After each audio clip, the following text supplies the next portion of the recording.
Assalamualaikum warahmatullahi wabarakatuh. Perkenalkan, nama saya Mayulia Fani, NIM 19 12 11 537, kelas 2A, Prodi S1 Keperawatan. Baiklah, di sini saya akan menjelaskan rangkuman materi tentang perkuliahan keperawatan HIV. Yang pertama yaitu ada pemeriksaan fisik dan diagnosis pasien HIV/AIDS. Terdiri dari infeksi, perkusi, palpasi, dan auskultasi. Yang A, stadium klinis HIV dewasa. Terdiri dari yaitu yang pertama stadium klinis 1, tanda dan gejalanya, tidak ada tanda dan gejala, pembesaran kelenjar limfe menetap. Kemudian yang kedua stadium klinis 2, tanda dan gejalanya, berat badan menurun kurang dari 10% dari berat badan semula.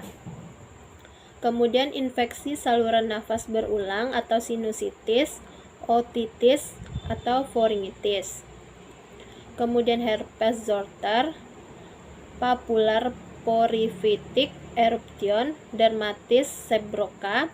Kemudian stadium 3, tanda dan gejalanya, berat badan menurun lebih dari 10% dari berat badan semula. Kemudian diare kronis yang tidak diketahui penyebabnya, berlangsung lebih dari 1 bulan. Kemudian demam persisten tanpa sebab yang jelas. Kemudian kondidiasis oral persisten. Kemudian oral HIRI Theocoplakia.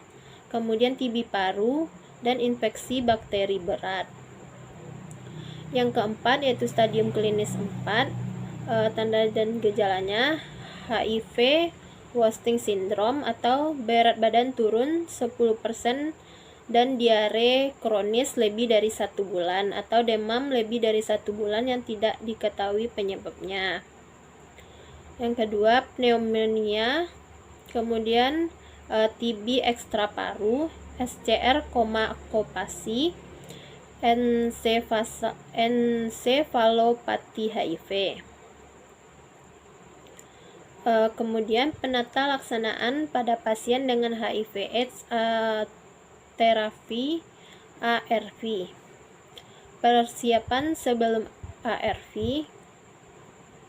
Yang pertama edukasi, makna hasil tes positif, menerima kenyataan, kemudian edukasi kepatuhan minum obat, kemudian rencana monitoring hasil pengobatan, notifikasi pasangan, tempat rujukan ARV yang ada.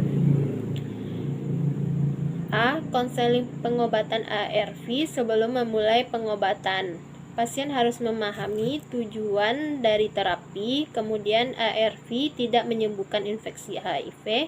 Selama pengobatan ARV, virus masih dapat ditularkan, untuk itu diperlukan sek yang aman dan suntikan yang aman. Kemudian pengobatannya seumur hidup.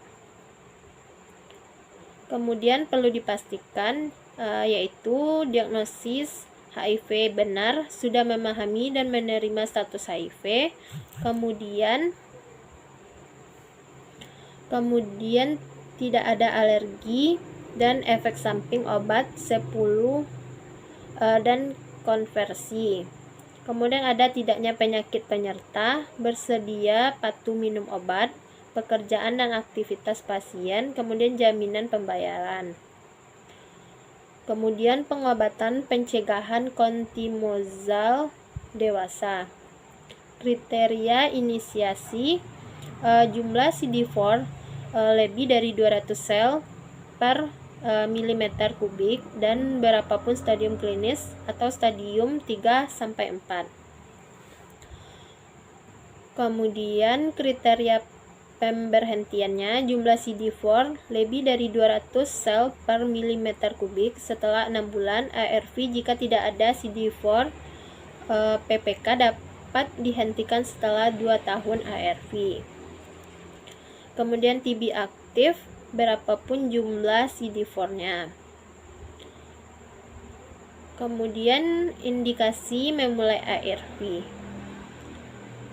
Terapi harus diberikan kepada semua ODA tanpa melihat stadium klinis dan nilai CD4, termasuk anak kurang dari 1 tahun atau 1-10 tahun, remaja, ibu hamil, dan dewasa.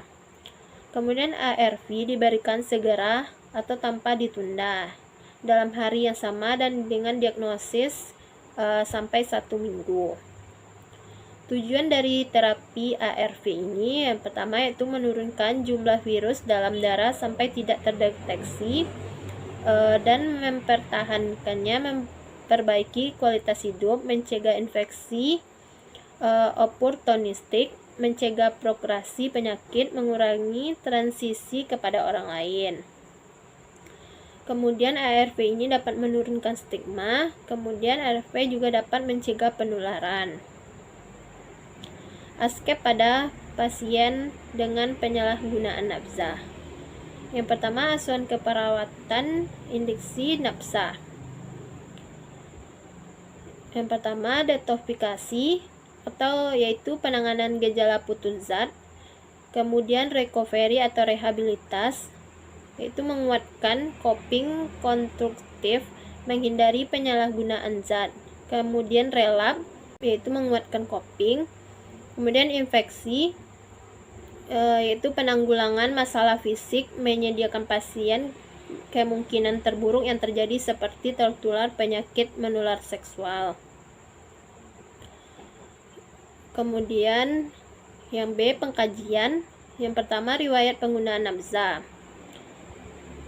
Yang perlu kita tanyakan yaitu apa jenis yang digunakan, kemudian kapan terakhir penggunaan zat, bagaimana cara penggunaan zatnya, berapa banyak zat yang digunakan sehari, apa tanda dan gejala yang timbul, kemudian apa penyebab menggunakan nafsa, apa pernah mengurangi atau berhenti karena apa. Yang kedua, riwayat pengobatan, apakah pernah overdosis atau apakah pernah dirawat karena overdosis, kemudian apakah pernah dirawat untuk detoksifikasi, berapa kali, kapan terakhir, kemudian apa ada penyakit serius yang dialami akibat penggunaan zat, apakah pernah mengikuti rehabilitas. Kemudian yang ketiga, diagnosis keperawatan. Yang pertama yaitu coping individu tidak efektif, gangguan sensori persepsi. Yang ketiga, resiko tinggi menciderai diri sendiri dan orang lain. Kemudian harga diri rendah. Kemudian serta diagnosis karena penyakit fisik yang menyertai. Kemudian tujuan tindakan pada pasien. Yang pertama, mengenali dampak penggunaan zat. Yang kedua, meningkatkan motivasi untuk berhenti. Yang ketiga, mengontrol keinginan untuk menggunakan zat. 4. Meningkatkan kemampuan menyelesaikan masalah. 5. Mengubah gaya hidup sehat. Yang kelima, tindakan keperawatan pada pasien. Yang pertama, diskusikan bersama pasien tentang yang pertama, dampak penggunaan zat, cara meningkatkan motivasi berhenti, cara menyelesaikan masalah yang sehat, kemudian gaya hidup yang sehat. Yang kedua, diskusikan cara mengontrol yang benar, menghindari bergaul dengan pengguna, mengalihkan atau menyibukkan diri, kemudian menolak. Yang ketiga, latih pasien mengontrol keinginan menggunakan zat, mengenali resiko tinggi, mengevaluasi pasien, kemudian keselamatan pasien dan kewaspadaan standar. Yang pertama, kewaspadaan isolasi, yaitu mikroba penyebab HIV dapat ditransmisi orang atau pasien terinfeksi kolonisasi kepada pasien lain dan petugas. Bila kewaspadaan isolasi diterapkan dengan benar, dapat menurunkan resiko transmisi dari pasien infeksi atau kolonisasi. Kemudian tujuan KI adalah menurunkan transmisi mikroba untuk antara petugas dan pasien. Kemudian terapkan KI sesuai gejala klinis, sementara menunggu hasil laboratorium keluar. Kemudian kewaspadaan standar.